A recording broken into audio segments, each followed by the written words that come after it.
This broadcast has been brought to you by friends and partners of Alfano Ministries International. Thank you for partnering with us today.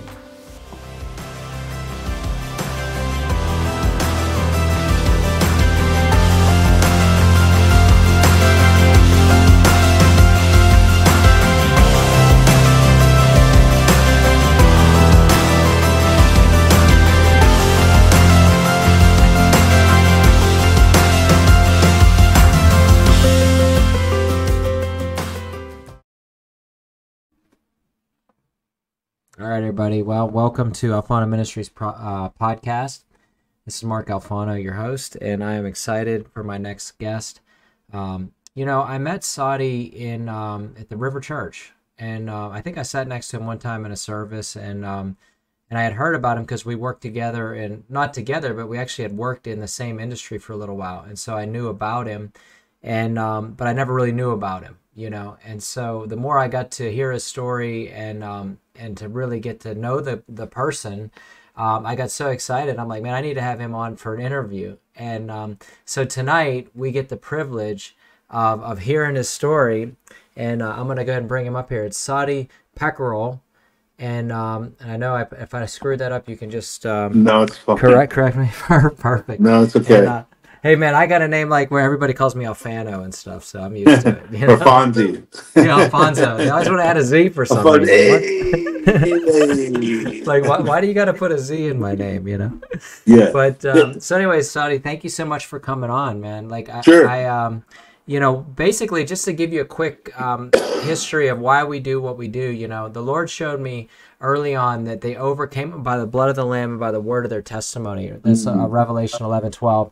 And there's so many people out there who've got an amazing testimony that they don't have a platform to be heard from. Or maybe you do, but it's just, it's so limited.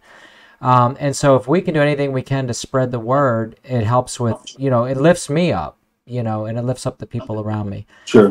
The other thing what you're going to see is this thing develop, because it's going to be, I haven't quite got a grip on the name for the podcast, but, I call it Alfano Ministries broadcast or whatever, but the Lord dropped in my spirit the 7K project, the 7K revelation or something like that, because in Romans 11:3 and 5, it's Elijah basically complaining to God, and he says, Lord, have they killed all your prophets and torn down the altars? Am I the only one left? And remember what God said? He said, no, there's 7,000 others who haven't bowed the knee to Baal. And so this is like a revelation of other people who are out there actually making big moves for the kingdom, And so that was number two. And then the third reason why we do this is because in Genesis 11:5 and 6, it says, I will read this to you. It says, but then the Lord came and looked at the city. Now, this is when they were building the Tower of Babel.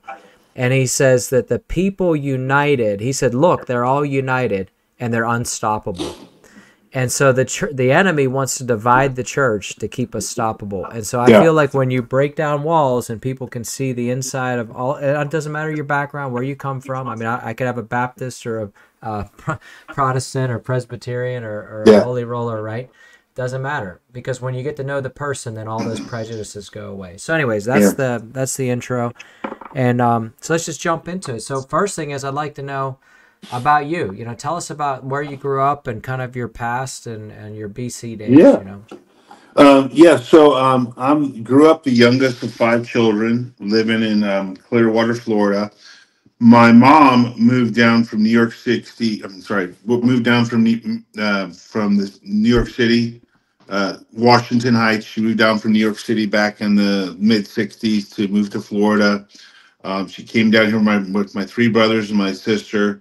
And when she moved down here, for probably about a year into her moving down here, she met my dad. And my dad at that time was in a band. So I was born. That was the only child that my dad had between my mom and me. And I was born, obviously, so I was born the youngest of 5. My father was a Grammy Award-winning musician that was part of a band called the Winstons that had a hit single back in 1969 called Color Him Father. And so, my dad right at that time in his life was on tour. And so he met my mom while they were playing as a session band at the place which is called the Crystal Lounge, AKA It is now the Fort Harrison, aka headquarters for Scientology. But Uh-huh. downstairs, there used to be a place called the Crystal Lounge, and my dad's band used to play there. And my mom worked at IHOP, and so after they got done playing, they'd go to IHOP, and my mom was a waitress, and my dad was, obviously struck with the Cupid arrows there, and so he wanted to marry my mom. So I grew up in Clearwater. I went to Clearwater. I went to Clearwater High School. Went to Largo. I went to a lot of different high schools and middle schools because my mom moved around a lot back in those days, and she was a nurse.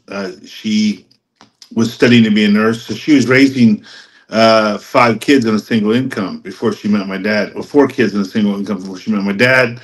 And her and my dad were married for about 3 years, and then they divorced. And then obviously she was raising five kids on a single income. So a lot of my roots come from there. My sister went to Dunedin High, but two of my brothers went to Largo High. My other brother was a dropout, and of course, I was a dropout. But my last high school I went to was Tarpon Springs High School, and that was back in the, all of this transpired between the '70s, '80s, and '90s. But yeah, I grew up in Clearwater. Clearwater. I got saved at Countryside Christian Church in 1996. I had a pretty radical encounter with the Lord after living a life of debauchery between the ages of 18, 19. Started experimenting with drugs and partying, and I was living in Ybor City. Met a lot of Hollywood stars. Hung around people, in that scene. River Phoenix's sister, Keanu Reeves. They were all in bands back then. Obviously they were actors, but they had, they also did music. And I worked in the nightclub scene. I was a professional dancer. And I was a bouncer. Believe it or not, I was a security guard back then. I was pretty skinny, so I don't know how you classify me being security, but I would always bust people for using drugs or underage drinking. Just living a really crazy life, and I grew up Assemblies of God. I grew up in the church. So my grandmother had a very significant influence on my life, as a young kid. So, the Bible says, unless the seed falls on the ground and dies, it can't bear forth much fruit. Mm. So when my grandmother died, she died and she went to go be with Jesus, but she left her legacy and a lot of her impartation into my life. And even though for a season I went astray and I did my own thing and partied, when I came, the first time I set foot back in church was 25 years old. And the very first time I set foot back in church, I got saved. Mm. So, the devil knew he didn't have a whole lot of time, and because he knew as soon as I set my foot back in the church, it was over. So, I was in the rave scene and I partied pretty hard, and just got to a place in my life where everything was coming apart at the seams, and I think I was having a nervous breakdown, to be quite honest with you. And I cried out to God, because I knew if I died, I was going to a lost eternity, and I didn't know Jesus. I never heard of Rodney Howard Brown, never heard of all these other ministers. I was just searching for God. I was just searching for truth. I was searching for life. I was searching for a way out of my problems and my situation. And then, basically, how I got saved was I was at a coffee shop and I was hitting on a girl, and the girl I was hitting on was the senior pastor's daughter of a mega church in Clearwater called Countryside Christian Center. John Lloyd, his daughter's name's Elizabeth Lloyd, and her boyfriend was Michael Koulianos from Jesus Image. So yeah, God kind of, that's way before he was married. He was still in high school, and me and Michael Koulianos from Jesus Image, we went to the same high school. But I was just I was supposed to graduate in 1990, and he was in 1989. I was supposed to graduate in 89, and he graduated in 96. So I was about 7 years older than he is. So I think Michael's around 46 years old now.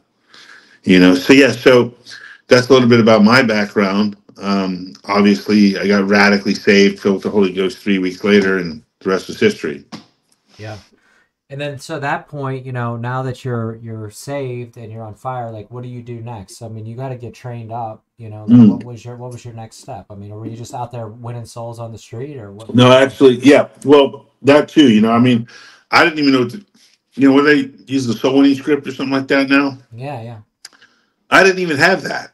It wasn't invented. It wasn't No, invented it yet. wasn't. It wasn't even invented, bro. It was just like all I knew is God touched me. God changed me. He saved my life, and I wanted to tell everybody about it. I just wanted to Yeah. tell people how awesome God was. My salvation experience was very, very real. It was very, very, very, very, very tangible. Mm. Um, just, I was physically overwhelmed by the presence of God, and I mean, I don't.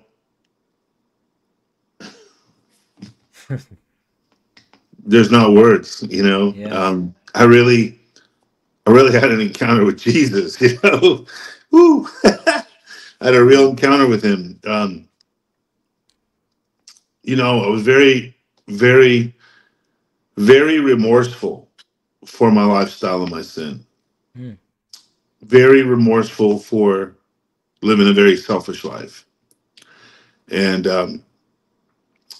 I didn't do it out of, I guess you could say, I didn't do that out of arrogance. Um, I did it out of ignorance. Mm. So when I had an encounter with Jesus and I got saved, I realized that it was my sins that nailed him to the cross, Mm.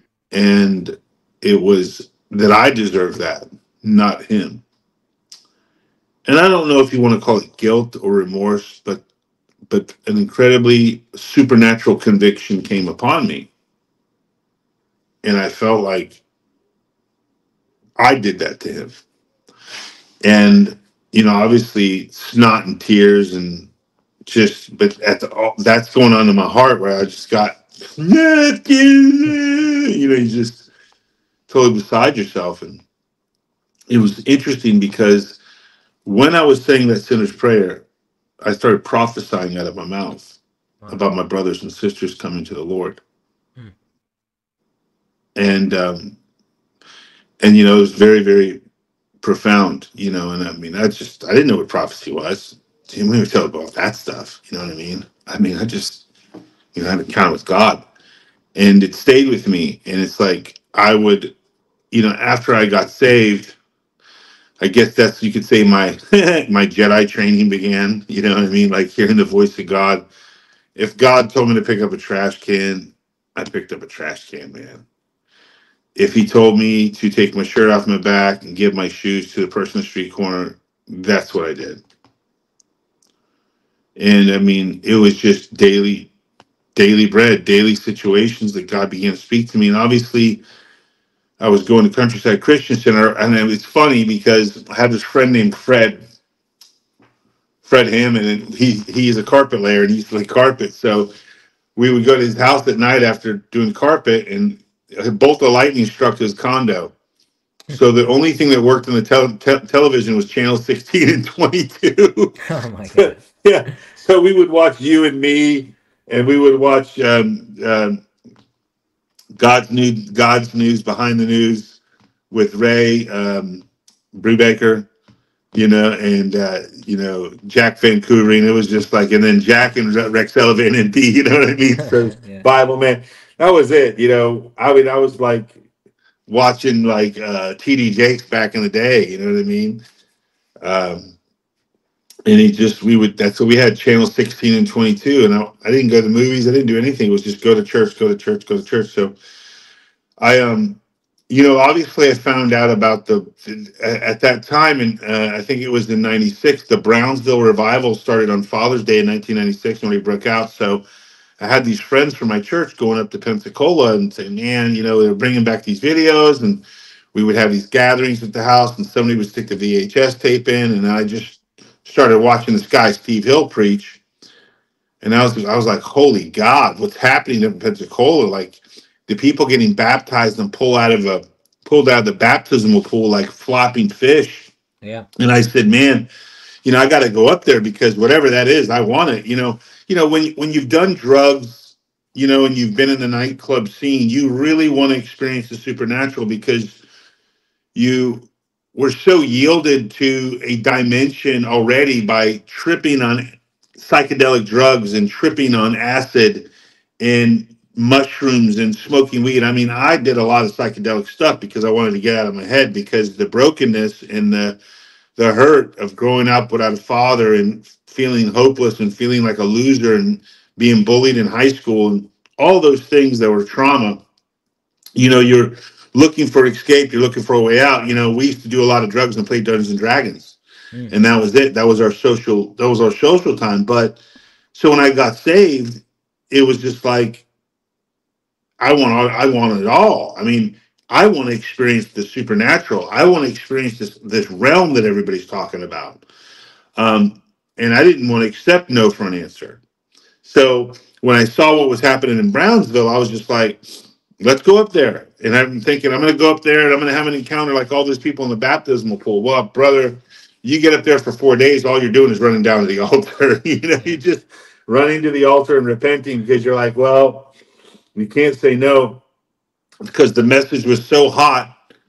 It was so hot that you just wanted to make sure you didn't have anything in your heart or you just didn't want to have. You're saved, but you wanted to get saved. You know what I mean? You were just running to the altar. And so I was doing a few trips up to Brownsville, and then I'd heard about the Brownsville School of Fire. And then I had a friend that came back with a tape, and I was sitting in the parking lot, and he says, "Hey man, you got to listen to this guy. He's from South Africa." And they stuck this, tape in, his cassette, that he stuck this cassette tape in his car, and he plays it, and I'm listening to this guy with this. He sounded like it was like an English Australian accent, and I thought, and I remember looking at my friend and said, "There's I didn't know black people spoke like they were Australian." That's what I told him. I was just like, they got Australians living in Africa, And that was Pastor Rodney, of course, because Yeah, I'd yeah. never heard an accent like that before. And he's like, "No, we just came back from this church over at the Sun Dome in Tampa, and this guy's name's Rodney Howard Brown." So that was in December, and I was just like, "Well, I want to go to the church service with you guys." He says, "Well, let's go next Sunday." So I went to the next Sunday service, and Pastor Rodney had a mullet back then. Yeah, He had this colorful sweater on that looked like the coat my father gave me. And I wasn't going there every Sunday. I was just like, I was still kind of going to countryside. And obviously I went there that Sunday. I thought it was cool. My friend was telling me, my friend Fred went there. He says, "Man, you got to go to this church." He laid hands on me. And when he did, I fell to the ground and I saw all these beautiful colors. And I'm thinking, and then I was like, wow, that's sure. awesome. So obviously I go there and I see the colorful sweater. Yeah, You saw his sweater. yeah. Did you see his Of course you sweater? did. you know Yeah. so anyways, I started going to his church at the river, here, there. And then some friends would say, "Hey, let's go check it out." And then I remember going there, and then they said, "Hey, Rodney's having this camp meeting. Pastor Rodney's having this camp meeting with, some people called him Rodney because he wasn't our pastor just yet. He's having this camp meeting. It's called the Sweet Presence of Jesus, and they're having it in the winter camp meeting, and we should go." And I remember going to that camp meeting, and man, it was just lit. And they were giving away scholarships because the Bible school was starting in August of 1997. Mm. And I became friends with Pastor Rodney's brother-in-law, which is Pastor Donica's sister Colleen. Her brother, Colleen's husband's name is Daryl Rain, and Mm. then his Pastor Donica's youngest brother, named Willis, or Oral was his middle name. They said, "Hey, they were building the Bible school on Bush Boulevard in a storefront church." Well, it was an old gay cowboy club, Wow. and they were refurbishing it. So like, "Hey, we'll give you a scholarship. Are you looking for a job?" And so RMI hired me. I Mm. could say I worked for RMI, way back in the day, building the. So we actually built the Bible school Wow. from scratch. So I was one of the first students to go to RBI as a chartered graduate from 1997. Wow. And I actually went to school with Pastor Eric and Jennifer Gagnon. They were my Wow. class. They were my classmates, and there's a lot of other people I went to school with there. And back then, it was pretty amazing. A lot of the instructors we had, it wasn't like the regular. It wasn't like the regular people. Pastor Rodney literally had people coming in every week, evangelists, prophets, teachers, pastors. It wasn't like it was a different breed back then. We had like um, uh, was it L.C. Hutton or I can't think of his name. What his name is Hutton. He does studying the Book of Revelation. We had um, Pastor. Was the pastor from the River Church in Louisiana? Frank Bailey. Mm. We had everybody. Mike Francine, Oral Roberts, Richard Roberts. I mean, we had everybody coming and teaching.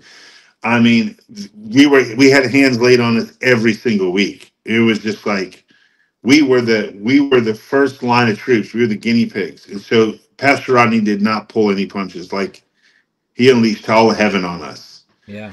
And that was my first year. That was my first year of salvation, and my first year of 1997 was my first year going to Bible school.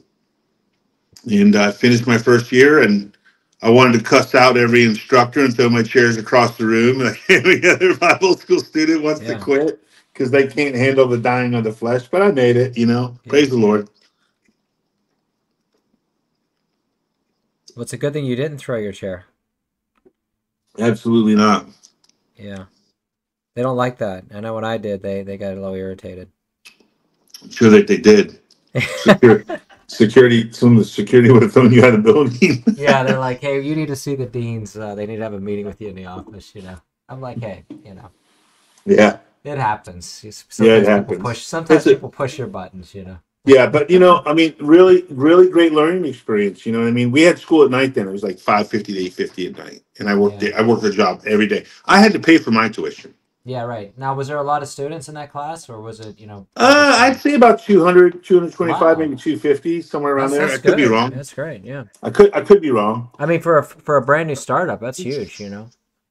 Yeah, I would say, but obviously a lot of them didn't finish. I mean, it was just like Yeah. Well, his it was it's like it's it like was it's like like the going in Navy the SEALs. Yeah, it's it's like like the Navy Navy SEAls. Fields, bro. It's Yeah. like dwindled. I think by the time we graduated, it was maybe 100 people. Yeah, they're out there ringing the bell. Like I'm Yeah, out. going home. Yeah. You Can't take want it. to quit? Yeah. Ring that bell. Ring it.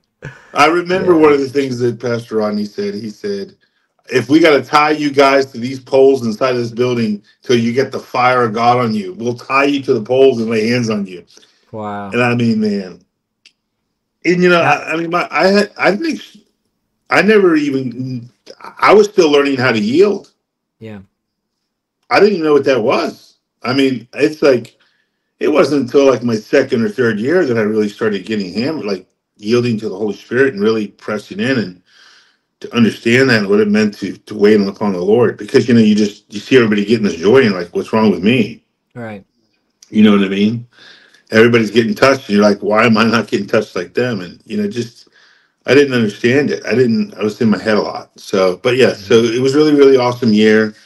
And then I had to pay for my Bible school. Like I said, Yeah. it wasn't free.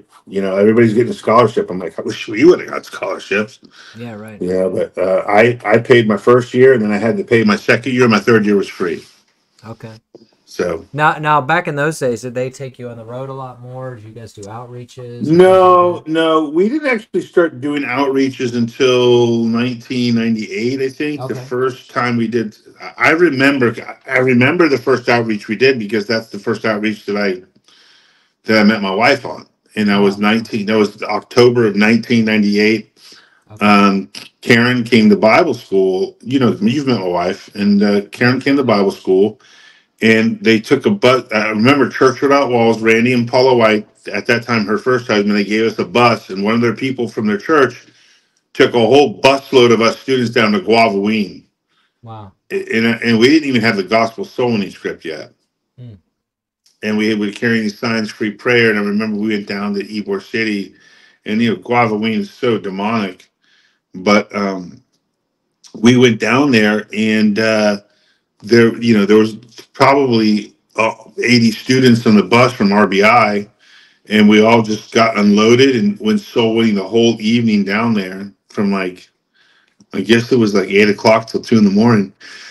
And there were some really crazy supernatural encounters we had. But that's when we kind of started, dabbling with the outreach aspect. We didn't really start hitting outreaches until after Good News New York. I mean, we did do some stuff, but like this gospel soul winning script really didn't come into full picture until after Good News New York. It was that's all they used the script. The Yeah, script was right, right.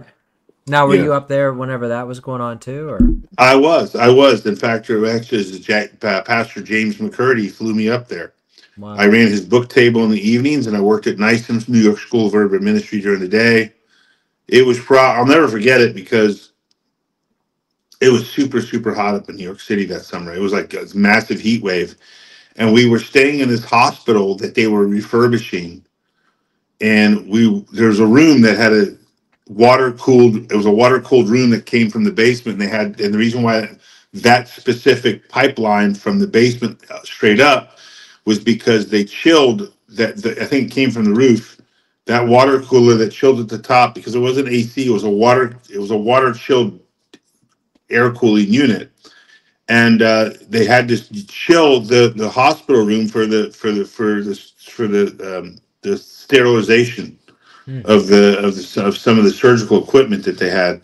And I just remember that it was so hot. You could literally take a shower, go lie in your bed for 20 minutes, and be sweating all over again. Wow. And but it was a really great summer. So we would work during the day. I'd work in the kitchen. I would work in the kitchen. I'd sweep the floors, did whatever I could to help. And then at night, we would go down. I'd work the book table for James McCurdy, and then I would be part of the crusade at night. And then obviously did soul winning when I can.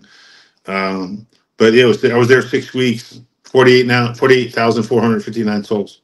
Wow. Yeah, it What was a pretty legacy. outstanding. I mean, and when T.D. Jakes was there, like people were walking, you could feel the whole floor was shaking at the Wow. gardens. Like there were so many people jumping up, marching, jumping up and down. They couldn't even fit. They couldn't even fit the people in the arena because there's Yeah. so many people that got turned away because Jake showed up. You Wow. know. Yes. Yeah. And then, you think that there'll be a resurgence because I remember in those days, the big stadiums were the thing. Yeah. Everybody was doing it. Yeah. It was the thing that I mean, there were people telling Pastor Rodney, "Your ministry's going to fail. You didn't hear from God. You're going to go bankrupt." I mean, Mm. if he had listened to what everybody was telling him, then he would never do what God told him to do. But God spoke to him in a dream with Billy Graham. Said, Yeah. "Go to New York, launch the biggest crusade since the '50s. I'm with you." Wow. And he just ran with it. That's the one thing about Pastor Rodney. He gets something. He's like a bulldog. Once he bites onto it, forget it. He's done. You're not Yeah. going to get his teeth on that thing. Once he bites his teeth on something, it's over. Yeah. His teeth of faith. When he Yeah. locks onto something, it's like he gets lockjaw and he doesn't let go. You Right. know. Yeah, so now as you progress through now, you get married obviously, and then, hmm are you and your wife working together in ministry or how's that look, Yeah. like in the early days of that? Yeah. So after we came back from Good News New York, we got married in 1999. It was a pretty big Wow, deal quick, because, man. huh? Yeah, it was like your progression goes from like being in clubs to being, set free, saved through Bible college Yeah, bro. and married. It was like first. It went from first gear straight to fifth. Yeah, I know right. it was about saved in '96. 90, me and Yeah. my wife in '98. Get married, get engaged in '99. Get married in 2000. And actually, I got my bachelor's of theology. She got her diploma, and then our first missions trip we did to South Africa was just to go visit family. And I preached one service at a tent place called Secunda. That was 2000, Christmas of 2000. Came back, worked as a valet at Moffitt Cancer Center by USF. She was working as a nanny for a rich family with their kids. And then we decided to move to Hawaii. Hmm. And we were going to go help the people that married us. Pastor Nick and Esther Van Ransburg, and we just said, hey, we want to go say goodbye to family. They were, 4-year commitment to go out there to the island and help them with their church. We didn't have any kids, so we were going to pack up everything and just go.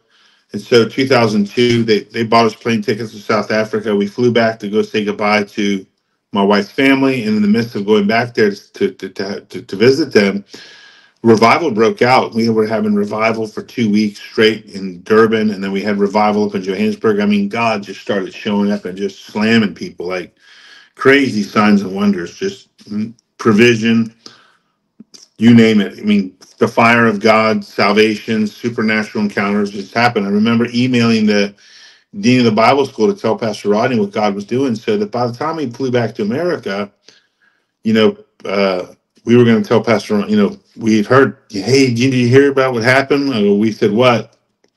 They said, Pastor was preaching a message about you guys. We're like, Hmm. what? They're like, yeah, he was preaching a message about you guys and thinks you guys should have stayed in Africa. I'm like, no, no, no. I'm going to Hawaii to suffer for Jesus.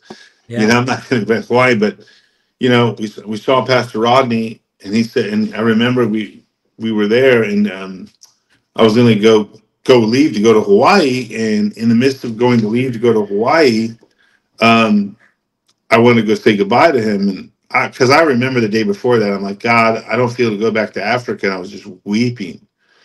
I was just like, I did not want to do it. I was just crying my eyes out. I said, God, I can't do it. I'm like, well, if you want me to do it, then these are the 3 different things you're going to have to do. Pastor Rodney's going to have to endorse us and help us get back there and fly us. And we don't even have any money. And I said, if you really want me to do that, then you're going to have to speak to him. And so I remember there was the final Sunday we were at the church, and we were going to get on drive our cars out to California and put it on a boat, send it to Hawaii. And he called us up in his office, and he said, why are you going to Hawaii? I said, well, this is what we feel to do. And he says, what are you going to go do? Hospital visits and catch people? He said, you are having revival in Africa. This is what God's called you to do. This is what you went to Bible school for. And then he said, hey, I'll buy your plane tickets. I'll write you a check for $1,000, and I'll license and ordain you guys and help you start your ministry. Wow. And so it was actually him and Adonica that launched our ministry. Wow. They licensed, they ordained us, they believed in us when nobody else did. Yeah. So we were, it was Corey and Rose. They just started their church. Their church is Hmm. brand new. They just started their church in Istanbul, Turkey. In fact, I helped in '99 before I married Karen. We were just getting engaged. I planted that church with Corey. Hmm. So when there was 3 different missionary teams that went to Turkey, and I was my middle fingers. the Yeah, first it was. one, the first one was Ankara. That was the earthquake. Second team they went to another city, and the third team was us, and we planted the church in the basement of a hotel. And back then, Wow. you couldn't call it a church; you had to call it a club. Yeah. So just me, 1, 2. So there was what was it? It was me, Mike Graham, Bonnie. 2. So it's 4. So there was 1, 2, 3, 4, 4. There was 5 of us, and then Corey and Rose is 7. Hmm. There's 7 of us, and we went and did it. And we were there 2 weeks. Every day we were outside evangelism. We were down by the Catholic Church, and at night we were having revival services down in the basement of this hotel. And then anyways, to fast forward beyond that, we're 2002, and Pastor Ronnie launched us out. We spent 6 months traveling across South Africa, and came back to America. Went again in '03. '04, we were there for 6 months. We worked on the Soweto Crusade with him and traveled all over South Africa. And then 2005, we were with Eric and Jennifer. We worked side by side with them on the Umlazi Crusade. Hmm. I was the assistant crusade director for, I ran all the ads and the advertisement throughout the city, posters and flyers, and I had 12 Zulu guys underneath me, so it was constantly marketing the crusade and traveling all over the place. And one white guy and eight Zulu guys in the back seat doesn't look like a good picture, but Yeah. we. Um, and then they did another crusade, Marmelodia. I didn't do that one. I kind of backed out, and I feel kind of stupid because I was operating by the flesh. I should have went and did that crusade. And then the next one, of Ditsani, we went to that one. That was over in East London, and I spent 2 weeks there. And then just for the next, 20 years. It was just back and forth. Then we moved to South Africa for 2 years. My wife, my wife's mom had breast cancer, and we just traveled across South Africa. So South Africa's obviously always been in my heart. I know South. I mean, I know that I know pretty much all the cities: Johannesburg, Durban, Cape Town, Port Elizabeth. How to get to them, how to drive to them, where to go. You know, so yeah, there's a lot of I got a lot of roots over there. Even though I'm American, speak a little bit Yeah. of Zulu and Afrikaans. My kids got roots over there. We got family over there. So yeah, it's been quite an adventure. Been quite a journey Yeah. during that time. Yeah, and then so in with Pastor Corey and Rose in Istanbul now, you said your name's Turkish, so do you have some roots over there, or was Yeah, some of your so family from there? my grandfather was a Turkish immigrant from Istanbul. He moved over here in the 40s. He met my grandmother, who was from Augusta, Georgia. They got married in November 7th, 1941. How is that for irony? Wow. December 7th is the day of infamy. Yeah. So 30 days after my grandmother got married, the Pearl Harbor got attacked, and they were living in Burbank, California. And she kind of freaked out and moved back to Washington, D.C., because they didn't know what the Japanese were going to do. They were putting them in interim camps back then because they were like, well, if they bombed us in Pearl Harbor, who's to say they might not attack or bomb us in our public schools or city? Right. So the Japanese were pretty much, there was a lot of prejudice it was a lot of unfairness by the American people showed towards the Japanese because you can't blame them. It's not like they were running around with suicide vests, Yeah. um, but my grandfather stayed in Washington, stayed in LA, and my grandmother moved back to California. She had my dad. She was already pregnant with my dad, so had my dad 6 months. But yeah, I have a Turkish name because of Yeah. that. Now that this is a side question because Pastor Corey always talks about how great the food is over there in Istanbul and Turkey. What do you think of it? You can be honest. Well, well, the first day we got there in 1999, like half the team got sick. They went to some Okay. restaurant. I mean, I remember this one girl named Bonnie. She was on the toilet every day. Like it was terrible. Then, then Laura, my friend Scott, Laura Shepard, she was puking her brains out. Our friend Eva was there too. Eva was sick. So every one of them, but I didn't eat the same food that they did. You know what I mean? Yeah. The rest of them were sick. I mean, if you saw a Pizza Hut, you were like, "Hallelujah, thank you, Jesus." You were worshiping Pizza Hut, Pizza Hut. Yeah. So, I saw a Pizza Hut and they were playing Elvis music on the inside. I said, "I feel like I'm at home." There Yeah. was a Burger King there. But I said, you know what? I need to go taste Pizza Hut. At least enough it's a franchise. The sauce has to be a certain order. The cheese has to Yeah. be a certain way. But when the very first day we got there, like I said, one, two, three people on our team got totally sick for like the next four Wow. days. Next The 4 days, rest they of were it. out of commission. So they were just Wow. like, "Bring me toilet paper." It's like, "If you have a few rolls of Missions. toilet, let me a whole pack of toilet paper." I'm like, man, oh God. Yeah. But no, they eventually got better, and I think the last 8 days of their trip, they got to be involved in a lot of what we did. We almost got arrested because I was evangelizing, and I got pretty charismatic about doing some breakdancing in the town, what's called Tuxum Square. It's the center of town, and I was drawing too much attention, and I ended up getting the attention of the secret police, and man, we almost got arrested, but God blinded their eyes to where they couldn't see the Bible, so that was good. Wow. Yeah, So we made. that was that was actually a question I was going to ask you was is coming up in dance and all that kind of stuff. The Bible says your gift makes room for you. So how much of that gift from your early days transition into how you led people to the Lord and your ministry life? Was there any of it that carried over, like the boldness or just any of that stuff? Like, what do you think? I was always bold. Yeah. But I think the dancing gift, I used it one time. My friends were founders of a Christian school in Jacksonville, and they asked me to be a choreographer at their Christian school. So I was a choreographer for a year, and I helped these kids to do a dance routine for their end of two. I think two of the end of the year functions they did. But as far as dance goes, I never really used that as an evangelism tool. But networking and marketing is something I was always really good at doing. So God's used that over the years to connect people, to help make things happen for people. Everybody always says, "Man, you're the master networker." I'm like, well, I didn't even know what networking was until after I got saved. A lot of my gifts were dormant, and they ended up popping up later in life, like photography. I didn't even know I could be a photographer, but God gave me an anointing for that. Yeah. Working in marketing and promoting for films, and I didn't know I had that. God made an avenue for me to do that. And so there's yeah. So as far as the dancing goes, I never really had a thing for that, but movies and filmmaking, I was able to witness to. You know, I was able to witness to a lot of different movie stars and lead them to Jesus, and Wow. and witness and share my testimony with them. Um, Yeah. but yeah, I mean, there's times that God will use my gift as an accessory or a tool to help. I wouldn't say push the gospel on somebody, but influence the gospel on somebody.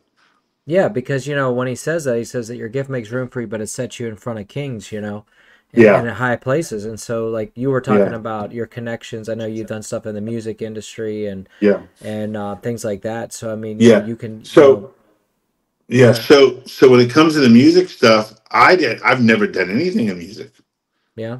ever. My dad did. Okay. So the whole gift of gab, the ability to talk to people, network and connect people, that that popped up in the music industry because a big music executive, like major music manager, saw me like marketing films and getting them into AMC theaters, and they're like, "Do you get paid to do that?" I'm like, "No." And he's like, "Well, if you can do that and you can network people like that, why don't you come work for me as a talent scout?" I was Mm. like, "Okay." And then obviously I wouldn't talk to my pastor, wouldn't talk to Pastor Rodney about it. To do it full time. So I went for it, and I gave the Lord 2 months to show me that's what He wanted me to do, because I would have to generate the revenue for it. And my first month, I made $14,000, and Wow. I was like, "This." And then after that, it was just like $10,000 a month, 12,000, 20,000. It was crazy. I think my Yeah. first year I made $126,000. Wow. Just crushed it, Yeah. Yeah. And then it was like that for first, second, third, and fourth year, and then the fourth, fifth, and sixth year went, Yeah. but for the first 3 years, it was like over 100 grand. It was just crushing it. Yeah. Right. And Right. and I mean, Ann Wilson right now, one of the artists, you can check them out. I think they're the top 14 in American Idol. Sam Keiko. All of his Okay. songs are original, and he worked with the same people that Ann Wilson worked with. And Wow. I found him online in 2019. Now the guy's playing all the same original music that he did with us on American Idol, and he's at the top 12. I Wow. think he'll win the show. Yeah. you know. But I mean, like I said, I was responsible for vetting those artists and like making sure that they're serious about the music industry. That's what happened with Ann Wilson. Ann Wilson is you know, 3-time nominee, Grammy Award, Billboard Music Award, American Music Award. She's played at the Grand Ole Opry at least 5 times. Mm. Her movie was in the new Jesus Revolution, Oh yeah. I saw something that. water, baptismal water. I don't know, man. Just her music was in the ending credits. I mean, she's Billboard all over the place now. Like Wow. she's going straight country and gospel, so she does both. Yeah. Now, how did you connect with her? Like, what was the? I mean, I just found her were on you? YouTube. I just found Wow. her on YouTube. She had one song. I found her on YouTube. She was 16-year old, super innocent, super not naive. She just, obviously she had never did the music industry stuff. Yeah. And I sent her to Nashville, set her up with some meetings, got her with the right people. Uh, 8 months later, she pulled together her resources to make it happen, and they started working with her. And look, that song, "My Jesus," that took about 4 years to do before they Yeah. released it. And it was Wow. a number one hit, number one on the Billboard charts for 8 weeks straight. Yeah. Now, So, as a part of that, did you get to connect with a lot of those musicians and things, or do you just like oh you yeah, connect them? Yeah. I mean, I got to connect with a lot of people. I mean, there was a whole team that I worked with, so I was able Yeah. to help out a lot of other artists. Obviously, Right.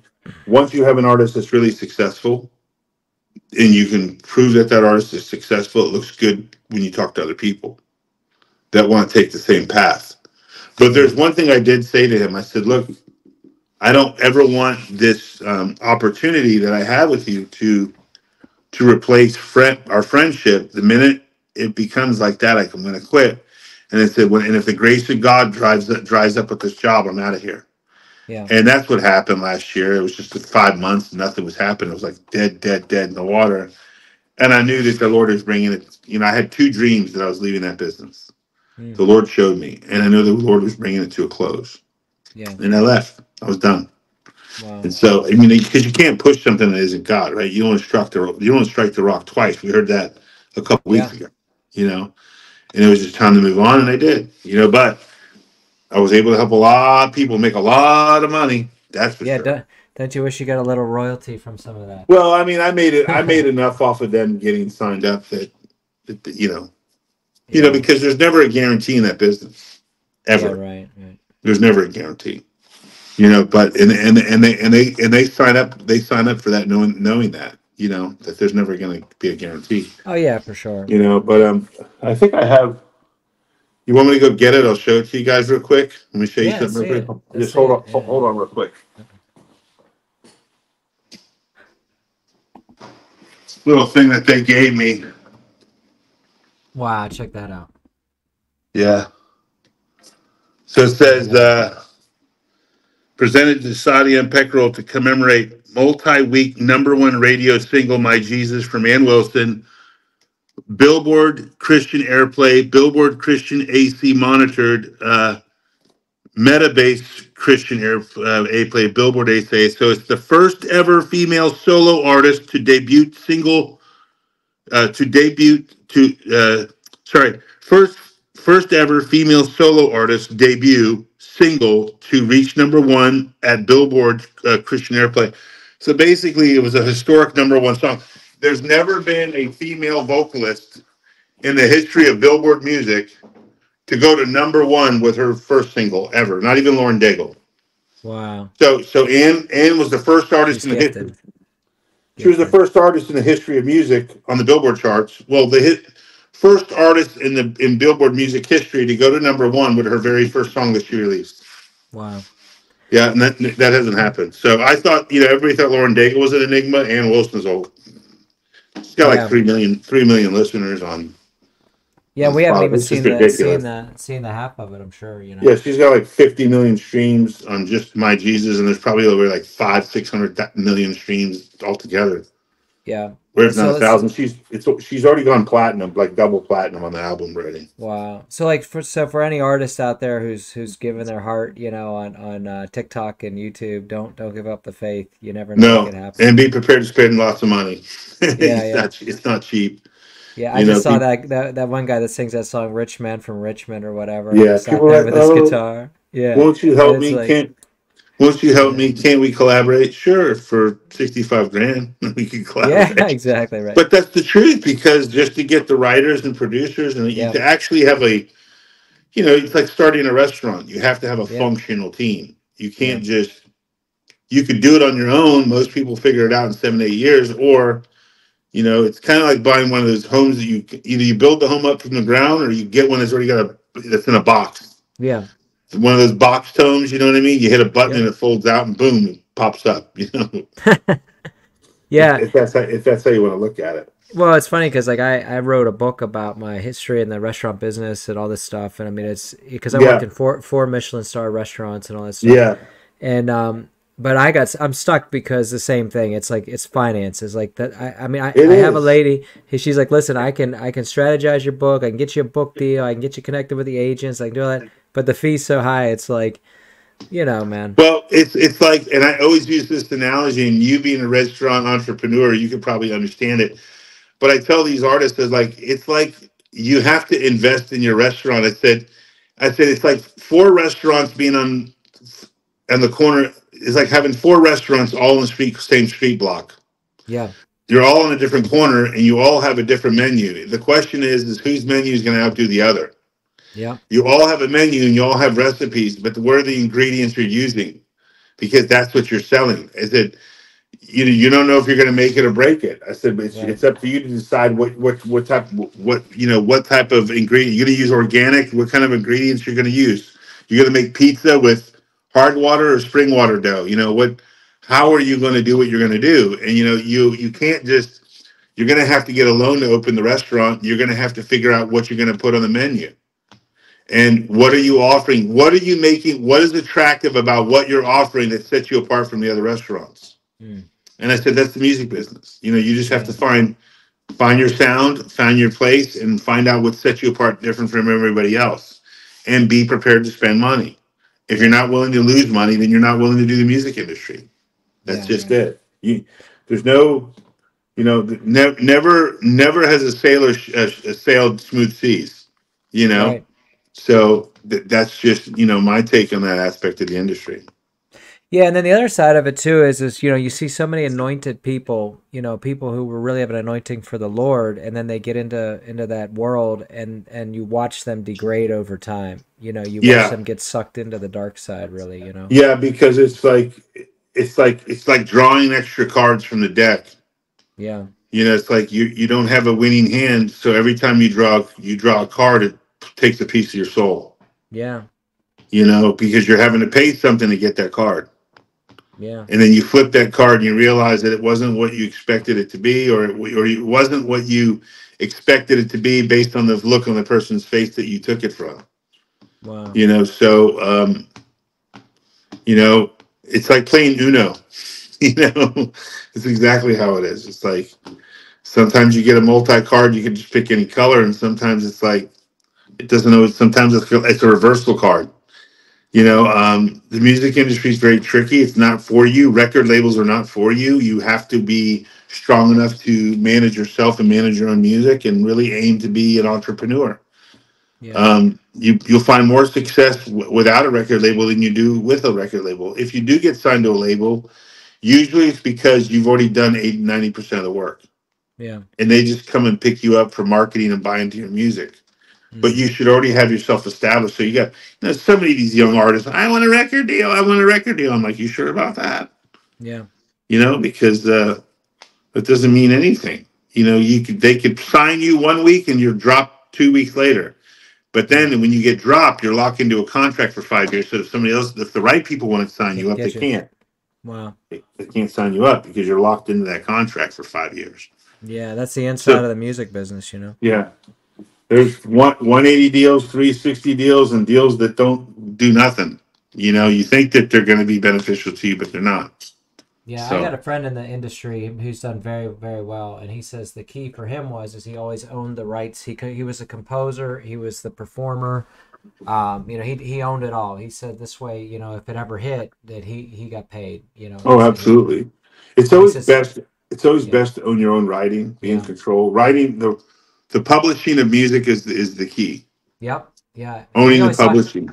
He always talked about the guy who wrote all the Celine Dion songs. He's like some multimillionaire. Even like Yeah, with Elton John had that Bernie Taupin or whatever that did all his yeah. writing. That's why there was a huge fight between Michael Jackson and Paul McCartney, because he bought all of the publishing for the Beatles music.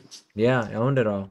Yeah, he owned it all, and Paul McCartney felt hella betrayed by Michael Jackson for that. I mean, Yeah, that's where the money's at. It's in the publishing. Who uses the songs, royalties on the song. You can't get royalties off of a stage performance, but you can get royalties off the songs you wrote for the stage performance. that's right. Yeah, and that's So why I think sometimes you'll see bands tour until they're 140 years old because they have to.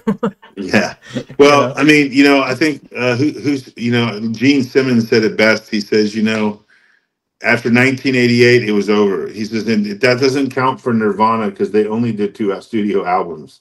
He Yeah, says, but before that I mean, well, U2, you can't, U2 was from the early 80s, and today they've banged out I don't know how many albums, and they're still successful. yeah, they're still doing Um, good. Tom Petty, I don't even talk about what he did, but he kind of like eloped out of the studio and kind of made a dash and eloped with his EP and kind of didn't want the writers to take it. He just kind of blackballed the studio and said, "No, you're not going to own my stuff." And got more and more Journey. Everybody knows Journey. That's before '88. So a lot of the bands from 1988 going forward.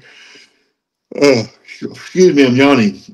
Not like a lot of those guys from 1988 going forward. Not a whole lot of them had success. There was one hit wonders or two hit wonders or whatever. Yeah, I mean, you don't hear much about the bands in the 90s.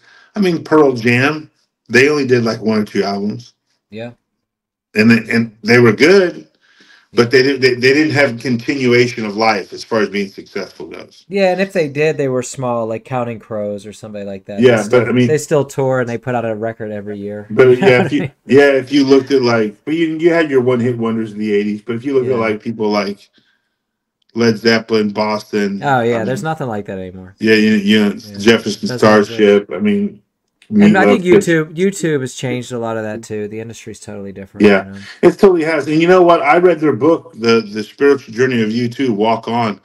That Yeah. was a really interesting book. You know, they weren't Catholic. They actually went to a school called Shekinah, a Hmm. church called Yeah. Shekinah Ministries in Ireland. So there's a real deep rooted background in their walk with God. You know, of Oh yeah.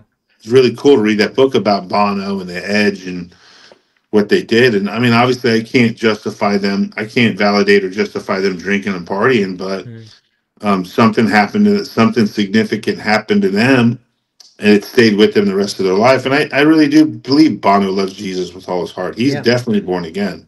Yeah, and you You can hear it know, in the lyrics. It's like Creed. You know that early Creed music had a lot of spiritual overtones and yeah, stuff like that. You know. yeah. And only Scott denies that. You know, Yeah. but Bono's just straight out about it. You know, you can Yeah. hear it in his lyrics. You know how sincere and passion and impassioned he is about what he does.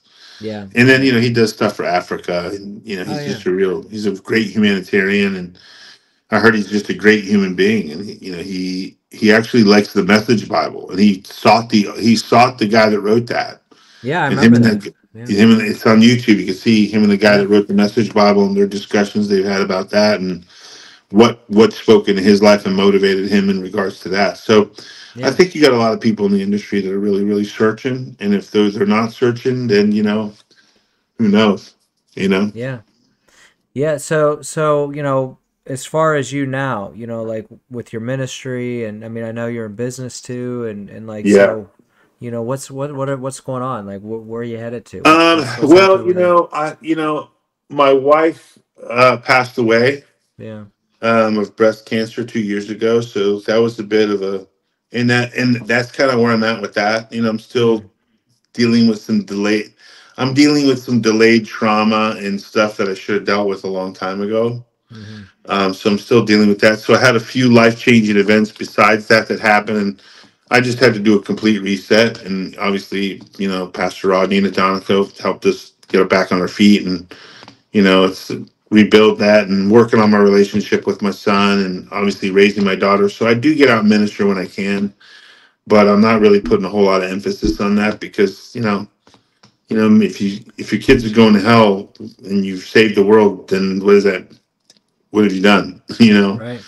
So, but I do go out and preach. I'm actually going to leave to go to Honolulu with my daughter in June. I'm preaching 2 Sundays at a church out there.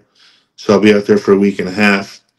And then I might go on a mission trip this year to Brazil with a Life to Love, or I might go back to South Africa for a month and do some ministry there and visit family. So, Yeah. but I'd yeah, say the number one ministry for you is just being the minister of a father.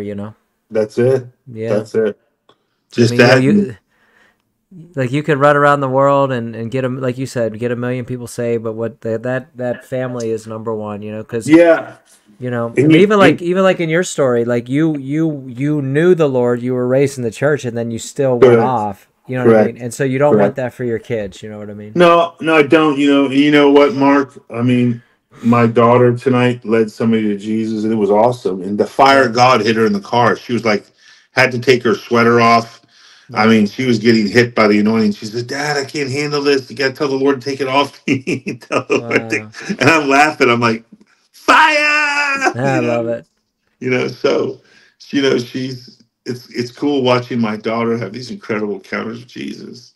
Yeah. And that's almost better than preaching. It's just seeing your kids get touched and your kids get ministered to by the Lord, and that's ministry in itself. And so, I mean, I still get out there. I mean, my daughter led this girl to the beach. I mean, this German girl's on the beach. Her grandmother just died, and I said, "Then we go share your testimony with her." So she went and shared her testimony with her and led her to Jesus. I mean, that's Wow. ministry right there.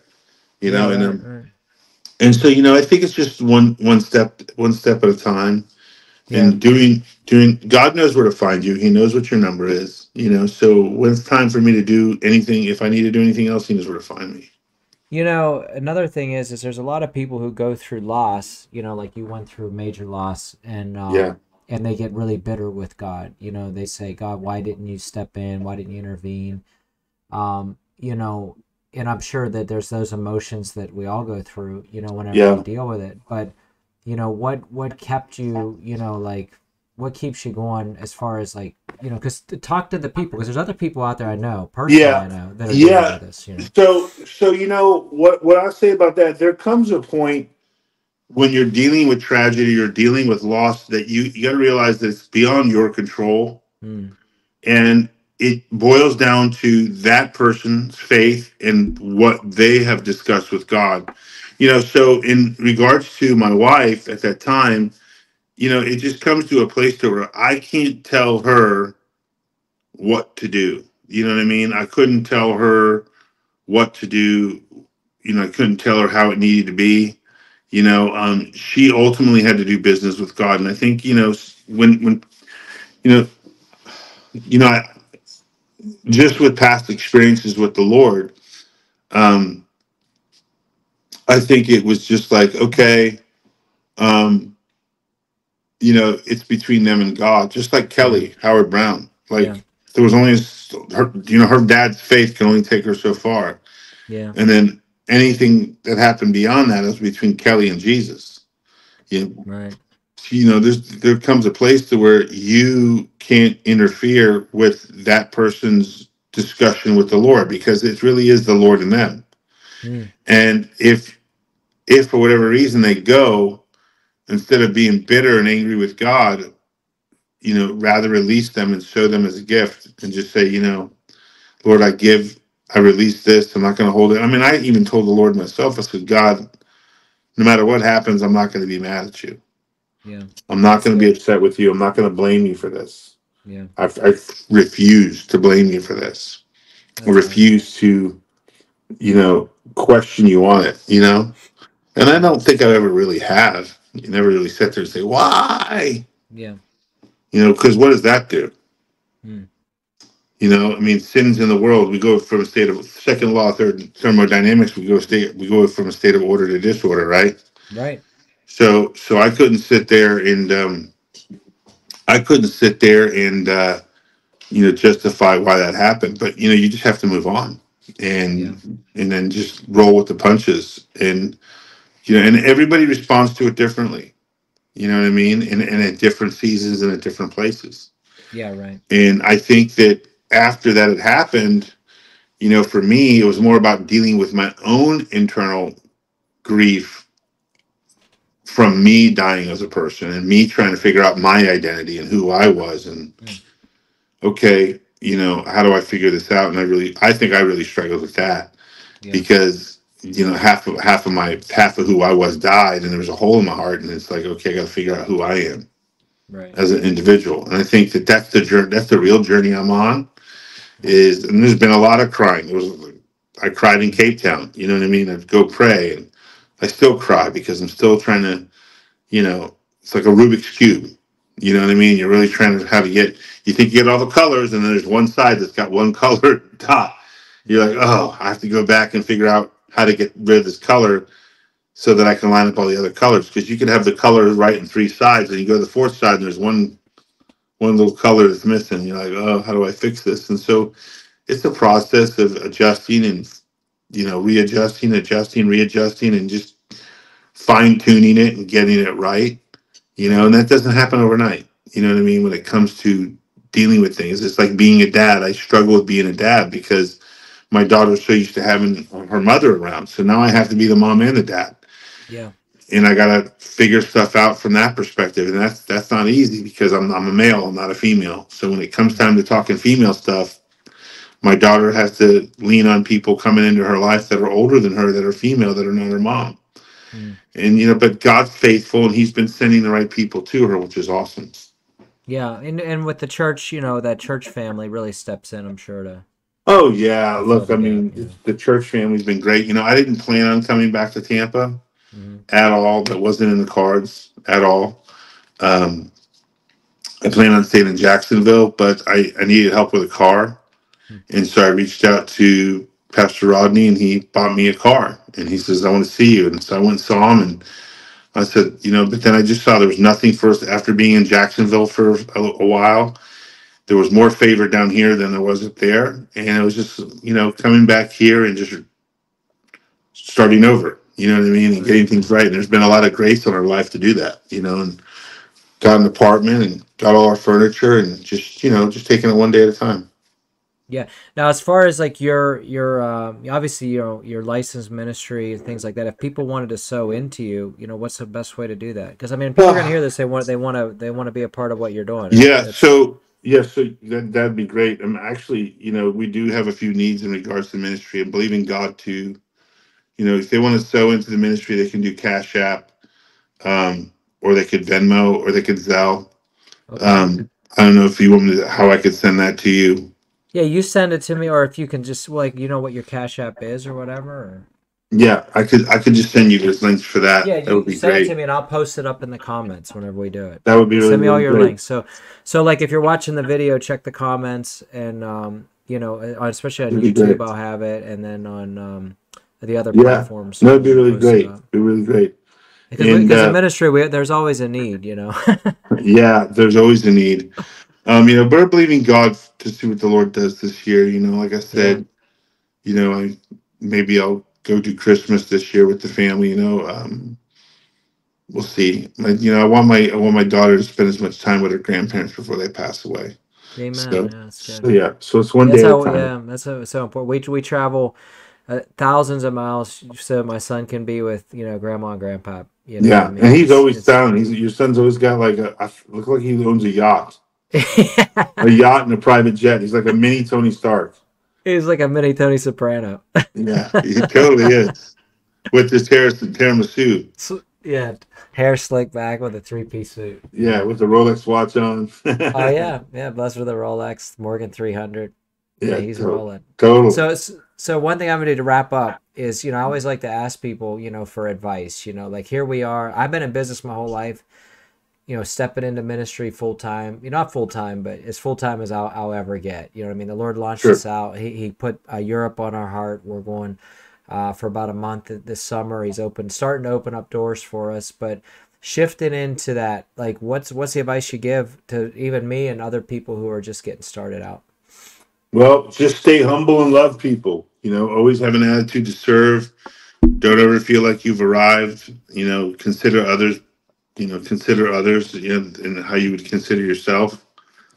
Um, the Bible says in Proverbs that a liberal soul shall be made fat, and he who waters shall be watered himself. So just continue to pour into people and encourage people and bless people.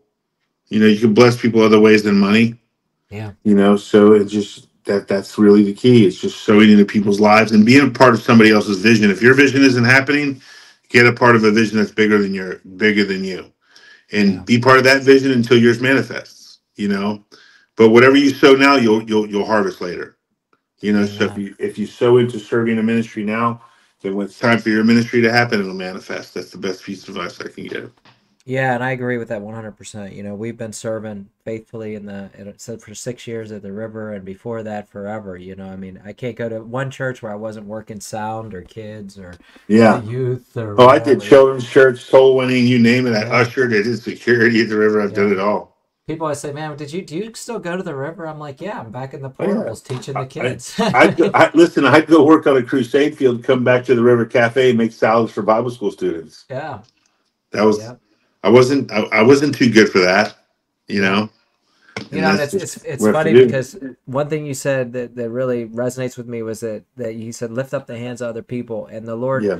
showed me this broadcast. He said, "Look, start where you're at with what you got." And he goes, honor other ministers and other business people who are already out there doing it. And he said, that's it. Just do that. Focus on that for now, and then the doors will open up for you. So I said, all And right, that's it. That's what you do. let's go.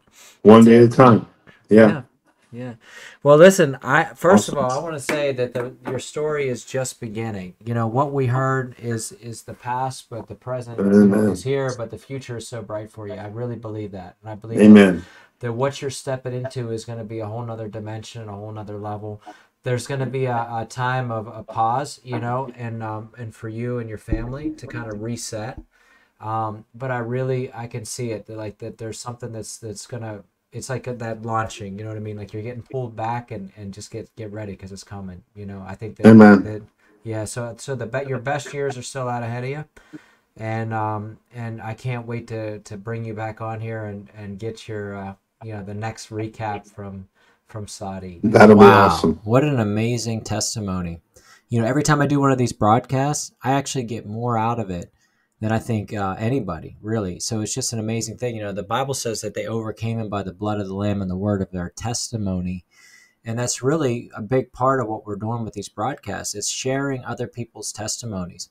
We want to get more of this out there because the more testimonies that are shared, the more that we can overcome. When you hear somebody else and what they went through, it makes it so much, not so much easier, but it gives you this victory before you even set out, because you say, hey, that person went through it and they were victorious. I can do it too, and I can take ground for the kingdom.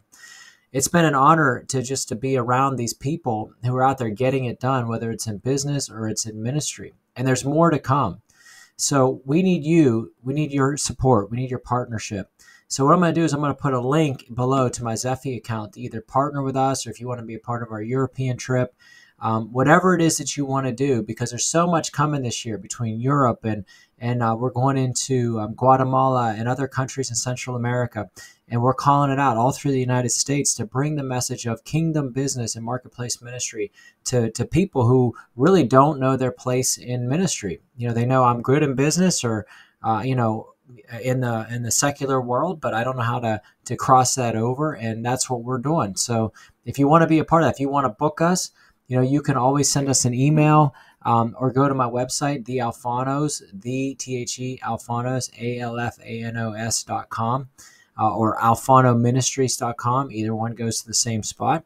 And you can just, ask for more information. You can contact me directly at Marc at M-A-R-C. It's not M-A-R-K, it's M-A-R-C at alfanoministries.com if you'd like to book us to come to share at your church. And like I said, if you'd like to partner with us, we prefer Zephy, but we also do Cash App and Zelle and all that other stuff too, or even snail mail. If you wanted to send us a check directly, it goes to 10642 Lake Montauk, Montauk Drive, Riverview, Florida, 33578. And, so either way, any of that works for us. But, we're planning on bringing more content like this. We've already got a bunch recorded that'll be put out mostly on Fridays. That's my plan, is to put these out every Friday. So I hope you'd enjoyed it, and I hope it touched you as much as it touched me. So God bless you. And thank you so much for tuning in.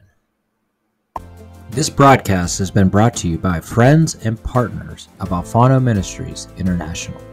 Thank you for partnering with us today.